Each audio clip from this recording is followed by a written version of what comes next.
जहां एक तरफ प्रत्यक्षा रोने लगी थी, वहीं दूसरी ओर रुद्र भी हद से ज्यादा चौंक गया था, क्योंकि अभी तक उसे प्रत्यक्षा के बारे में भी ज्यादा कुछ नहीं पता था और ना ही उसकी माँ के बारे में कोई जानकारी थी। ये सब क्या है? ऐसा कैसे हो सकता है? ये राज सालों से ही लोगों के दिलों में दफन था। इसके बारे में कोई भी बात नहीं कर रहा था। जहां एक तरफ प्रत्यक्षा किरण अम्मा की बातें सुनते हुए रोने लगी थी, वहीं दूसरी ओर रुद्र भी एकदम खामोश हो गया था, क्योंकि उसके सामने एक ऐसी सच्चाई आई थी जिसके बारे में उसे अंदाजा ही नहीं था। किरण अम्मा के मन में प्रत्यक्षा के लिए हद से ज्यादा नफरत थी और प्रत्यक्षा पर भड़कते हुए किरण अम्मा की नफरत रुद्र को साफ साफ नजर आने लगी थी।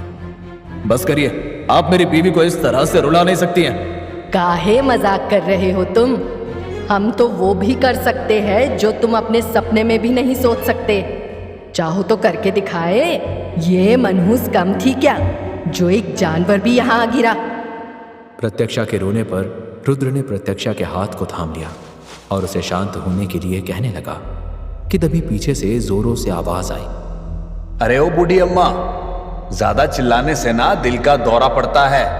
आप काहे मुफ्त में ऊपर का टिकट कटा रही हैं? अब तुम्हारी पोती तो हमारी बहुरिया हो गई है। इतने दिनों के बाद तुम्हारे घर आई है, स्वागत में मुंह से जहर काहे उगल रही हो?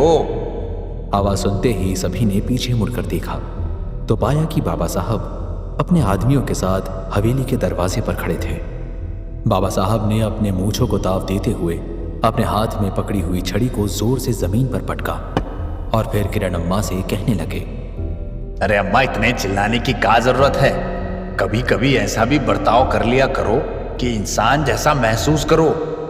जब देखो तब चिल्लाती ही रहती हो। वैसे आपको बता दें कि हमारी बहुरिया पर चिल्लाने वालों की हमने आज तक जुबान ही काटी है। वो कहा है कि तुम बूढ़ी हो, ऊपर से औरत हो, तो हम तुम पर हाथ नहीं उठा सकते।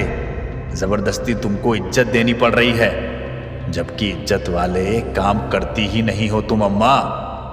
प्रत्यक्षा और भैरव बाबा साहब को वहां देखकर और भी ज्यादा हैरान थे, क्योंकि उन दोनों को ही इसके बारे में नहीं पता था कि बाबा साहब वहां आने वाले थे।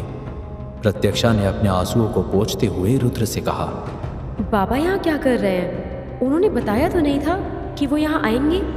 बाबा साहब ने आगे बढ़ते हुए जोर से चिल्लाकर कहा, और देवेंद्र, कहाँ हो तुम?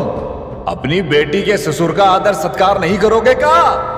किरण अम्मा ने बाबा साहब से चिल्लाते हुए कहा, बस ये किरण हवेली है, कोई भिखारियों के रहने की जगह नहीं जहाँ कोई भी मुंह उठाकर चला आ रहा है। किरण अम्मा की बात पर रुद्र ने अचानक से ही किरण अम्मा पर सख्त रवैया अपनाते हुए कहा, बस जितनी बेइज्जती करनी थी आपको अब कर चुकी है।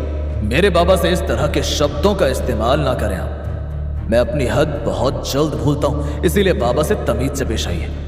इस पर रुद्र को डांटते हुए बाबा साहब ने कहा, अरे पागल हो गए हो का? यही सिखाया हमने तुमका?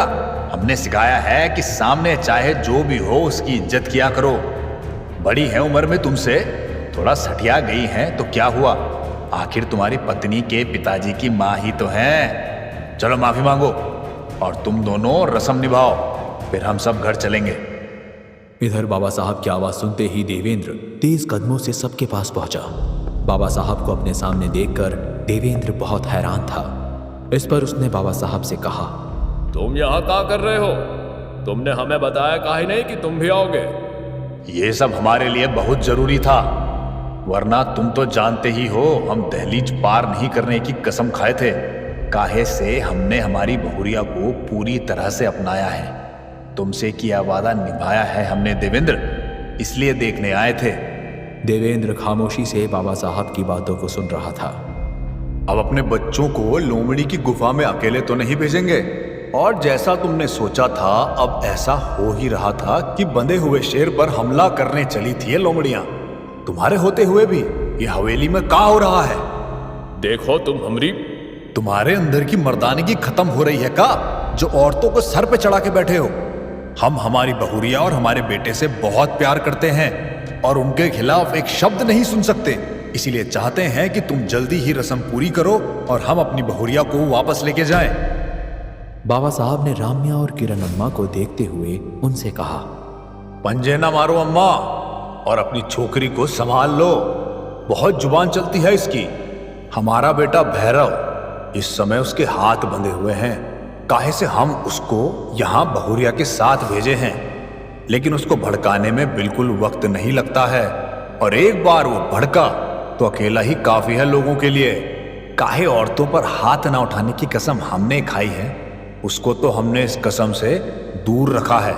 इस वक्त वो बंधे हुए शेर की तरह है। ज्यादा झटपटाओगी तो हमको वक्त नहीं लगेगा अपने बेटे के हाथ खोलने में, इसीलिए जरा कायदे से रहो। अच्छा, इतनी ही तकलीफ थी आपको तो ये रस्म का नाटक क्यों किया?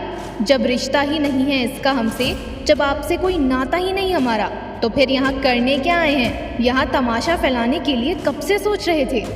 जैसी तुम्हारी जुबान फड़फड़ा रही है, लगता है तुम अपने संस्कारों का अचार पहले ही डाल चुकी हो, और जैसे घर में तुम्हारा हक है वैसे ही तुम्हारी बहुरिया का भी हक है यहाँ पर, और उसको उसके हक से हम दूर नहीं रखेंगे। और देवेंद्र, तुम बाहर चलो, कुछ जरूरी बात करनी है तुमसे। बाबा साहब देवेंद्र को लेकर महल के बाहर चले गए। वहीं पर प्रत्यक्षा और रुद्र हवेली के आंगन में खड़े हुए थे। इस पर हितिका ने रुद्र से कहा, आप पहली बार घर में आए हैं, बिटिया का कमरा नहीं देखेंगे? आप इस घर के दामाद हैं। चलिए मैं आपको कमरा दिखाती हूँ। बिटिया ज़्यादा नहीं रही है यहाँ, वो शहर में ही पली बड़ी है, लेकिन कमरा इसके नाम का ही है। रुद्र ने मुस्कुराते हुए प्रत्यक्षा से कहा, हाँ, यहाँ तक आए तो तुम्हारा कमरा तो देखना बनता ही है। रुद्र और प्रत्यक्षा कमरे की ओर बढ़ रहे थे, इस बात से अनजान कि कमरे में एक अनजाना खतरा उनका बेसब्री से इंतजार कर रहा था।